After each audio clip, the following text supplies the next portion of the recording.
Bismillahirrahmanirrahim. Assalamualaikum warahmatullahi wabarakatuh. Alhamdulillah, wassalatu wassalamu ala Rasulillah wa ala alihi wa sahbihi wa mawalah wa la hawla wa la quwwata illa billah. Nawaitu ta'lim wa ibadah istiqadah hatta al-sujud kita berada di sujud wa doa kepada wa pada khair wa radhihi wa bihi wa sallallahu subhanahu wa ta'ala. Allahumma la sahla illa ma ja'altahu sahlan wa anta taj'alul huzna idza shi'ta sahlan wal 'aqibatu lil muttaqin wa la hawla illa billahi amma ba'du. Rabbi shrah li sadri wa yassir li amri wahlul 'uqdatam min lisani yafqahu qawli. Baik, kaum muslimin dan muslimat rahimakumullah. Alhamdulillah, kita masih diberikan Allah Subhanahu wa taala kesempatan untuk bersama-sama melaksanakan ibadah salat zuhur secara berjamaah, masih melanjutkan kajian kita yang berkaitan dengan khalifah ketiga Dzulqarnain Sayyidina Utsman bin Affan radhiyallahu anhu, yang mana pada pertemuan yang lalu kita sudah membahas sekelumit tentang biografi singkat daripada Sayyidina Utsman bin Affan radhiyallahu anhu. Bapak Ibu kaum muslimin dan muslimat rahimakumullah, ketika kita berbicara tentang Sayyidina Utsman, maka yang terlintas di benak kita adalah sosok pedagang yang sangat berkontribusi pada perjuangan dakwah Rasulullah SAW, terutama melalui jalur harta.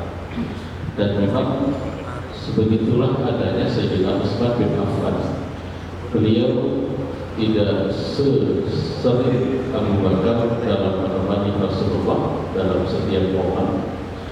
Beliau tidak segarang Sayyidina Umar bin Khattab yang sampai dijuluki oleh Rasulullah dengan julukan Al-Faruq.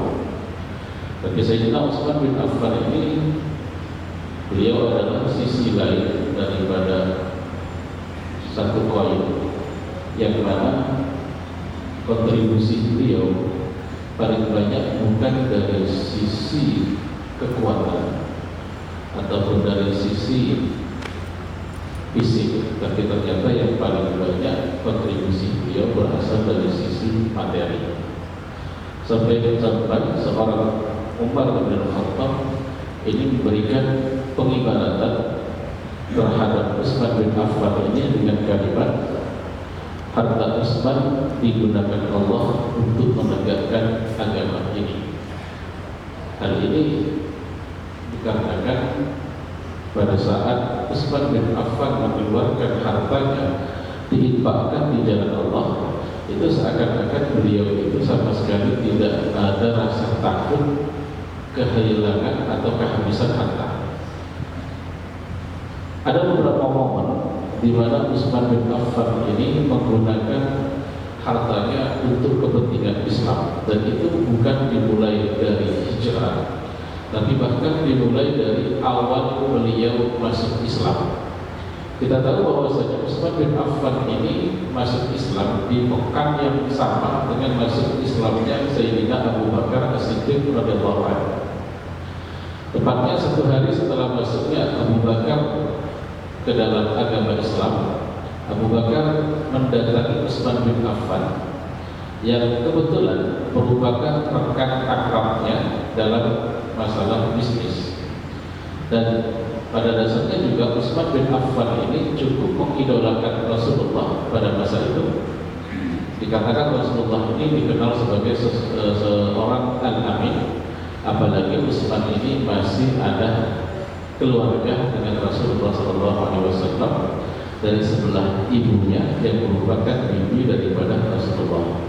Maka tatkala Abu Bakar As-Siddiq mendatangi Utsman dan menawarkan Islam, lalu menjelaskan bahwasanya Islam ini dibawa oleh Rasulullah SAW, maka Utsman bin Affan termasuk orang yang tidak ragu-ragu untuk menerima ajaran tersebut, sehingga beliau masuk dalam posisi as-sabiqun al-awwalun, sekelompok pertama yang masuk ke dalam agama Islam. Setelah beliau masuk Islam, kita ketahui bahwasanya di periode awal Islam itu sendiri yang masuk ke dalam agama Islam itu mayoritas adalah orang-orang miskin dan orang-orang fakir, yang mereka itu masuk Islam pun secara sembunyi-sembunyi dan merahasiakan keislaman mereka karena khawatir tindakan ataupun perlawanan daripada orang-orang Quraisy. Sehingga kemudian mereka ini harus merelakan diri mereka untuk bisa dibilang kerja setengah hari lah atau apa yang membuat mereka semakin sulit kehidupan mereka. Nah, disinilah kemudian Utsman bin Affan ini mengambil tindakan dengan mendukung ataupun membantu fakir miskin yang sudah masuk ke dalam agama Islam, membantu sebagian daripada pendapatan mereka disumbang oleh Utsman bin Affan. Jadi kalau ada yang masuk Islam, kemudian diketahui yang masuk Islam ini adalah golongan orang-orang yang dianggap rendah, seperti golongan budak atau fakir miskin dan lain sebagainya, maka untuk menguatkan mereka, Sayyidina Utsman bin Affan tidak segan-segan untuk menggelontorkan bantuan dari harta pribadi beliau. Ini di awal-awal dakwah Islam.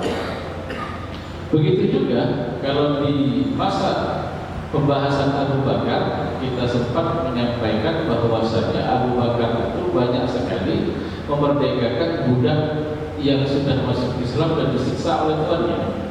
Dan ini ternyata merupakan kerjasama Abu Bakar dengan Utsman bin Affan.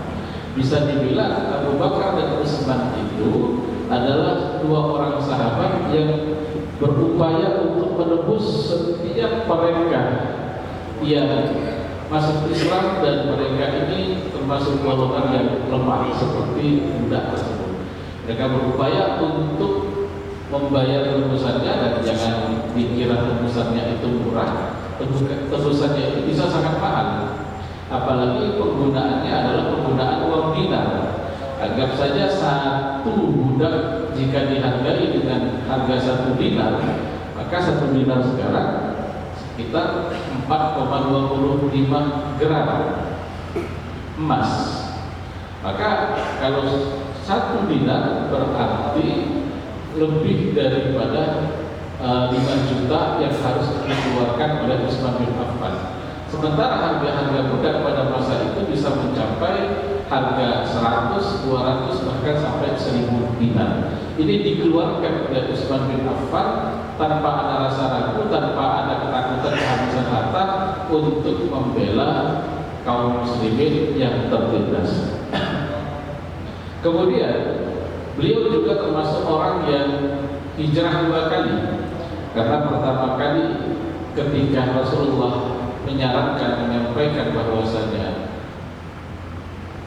kaum muslimin di kota Mekah sulit untuk menjalankan ibadah, maka beliau menyarankan untuk pindah ke Abyssinia atau Habasyah atau Ethiopia yang kita kenal sekarang, di mana pada saat itu Raja Najasyi yang merupakan seorang yang Nasrani tapi memiliki keadilan, mau menyambut dan bersikap toleransi, maka Rasulullah arahkan ke sana, dan kelompok pertama yang berangkat saat itu adalah Utsman bin Affan bersama istri beliau, putri Rasulullah, Ruqayyah bintu Rasulullah sallallahu alaihi wasallam.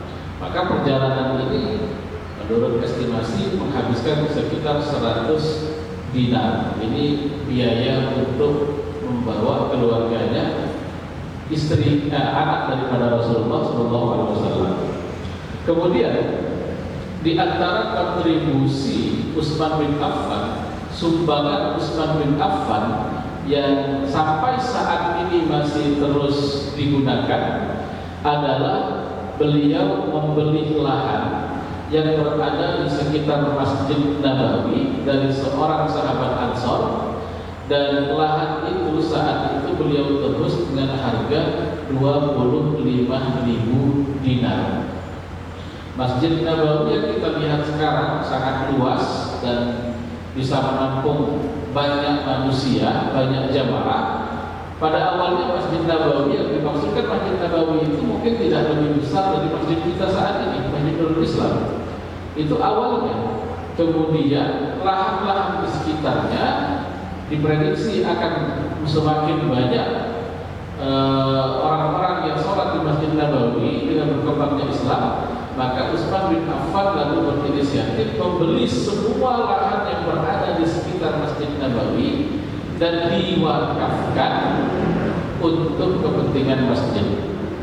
Maka kalau dihitung 25.000 dinar dengan kurs harga emas sekarang ini, maka ia sekitar 106 kilo emas. 106 kilo emas ini kalau dihitung dengan uang sekarang itu sekitar 130 miliar. Ini dana yang disumbangkan oleh Utsman bin Affan untuk perluasan Masjid Nabawi. Jadi setiap orang yang berangkat umroh, berangkat sholat di sana, maka ia Utsman bin Affan mendapatkan pahala dari wakafnya tersebut. Begitu juga pada saat awal-awal datang hijrah ke kota Madinah, di mana saat itu kota Madinah dalam kondisi kekeringan dan hanya ada satu sumur milik seorang Yahudi yang dikatakan bahwasanya sumur tersebut selalu mengalir airnya, sementara sumur-sumur yang lain pada kering. Maka Yahudi tersebut kemudian mematok harga dengan harga yang sangat mahal pada setiap ember air yang dibeli oleh kaum muslimin. Sehingga Rasulullah SAW kemudian berharap ada yang mau menebus sumur tersebut dan menjanjikan surga bagi orang yang mau mewakafkan sumur tersebut. Maka Utsman bin Affan merasa bahwasanya ini adalah kesempatan untuk mendapatkan janji Rasulullah. Maka saat itu ia mewakafkan dan membeli sumur tersebut, tak hanya sumur, tapi juga sekitaran daripada sumur tersebut, kebun-kebun yang ada di sekitar sumur tersebut, lahan-lahan yang ada di sekitar sumur tersebut, dengan harga 20.000 dirham. Maka 20.000 dirham ini kalau dikalkulasikan dengan harga sekarang itu sekitar 5 miliar. Jadi ini beli sumur, beli lahannya, beli kebun di sekitarnya, dan semuanya diwakafkan oleh Utsman bin Affan. Dalam perang Badar, Utsman bin Affan tidak ikut. Mengapa? Karena saat itu istri beliau Ruqayyah dalam kondisi sakit dan Rasulullah berpesan kepada Utsman untuk mendahulukan merawat istrinya Ruqayyah. Dan apakah Utsman sama sekali tidak berkontribusi? Jawabannya tidak. Utsman pada saat itu menyumbangkan puluhan onta dan senjata untuk pasukan yang dibawa oleh Rasulullah. Jadi meskipun secara fisik beliau tidak hadir, tapi bantuan beliau berupa kendaraan, senjata, logistik daripada pasukan Badar itu sebagian ditanggung oleh Utsman bin Affan. Di dalam perang Uhud, selain ikut dalam peperangan Uhud, Utsman bin Affan juga menyumbang perlengkapan serta logistik yang disinyalir sekitar 1.000 dinar dan beberapa onta. Ini adalah sumbangan dari Utsman bin Affan untuk perang Uhud. Sementara di perang Tabuk jauh lebih besar lagi. Saking besarnya sumbangan Utsman itu, Rasulullah sampai mengatakan tidak akan membahayakan apa yang dilakukan Utsman setelah hari ini. Berapa nominal yang disumbangkan pada perang Tabuk?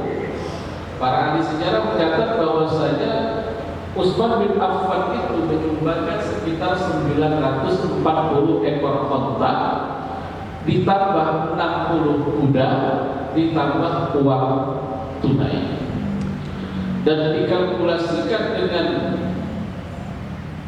jumlah sekarang, dengan nominal sekarang, sumbangan yang diberikan oleh Utsman bin Affan pada saat perang Tabuk itu sekitar 200 miliar. Itu sumbangan Utsman bin Affan. Belum lagi ketika beliau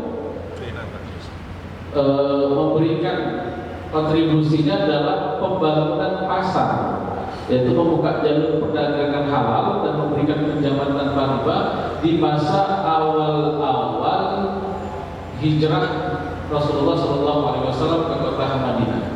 Sempat kita singgung bahwasanya saat itu kota Madinah ekonominya dikuasai oleh orang-orang Yahudi, dan Rasulullah tidak memiliki peluang untuk masuk ke pasar yang sudah dikuasai tersebut, sampai Rasulullah kemudian berinisiatif untuk membuka pasar baru, yang pasar ini menerapkan apa yang diinginkan oleh Allah dan Rasulnya. Nah, modal awal ini, pembuatan pasar dan lapak-lapak sekalahannya ini adalah berasal dari Utsman bin Affan.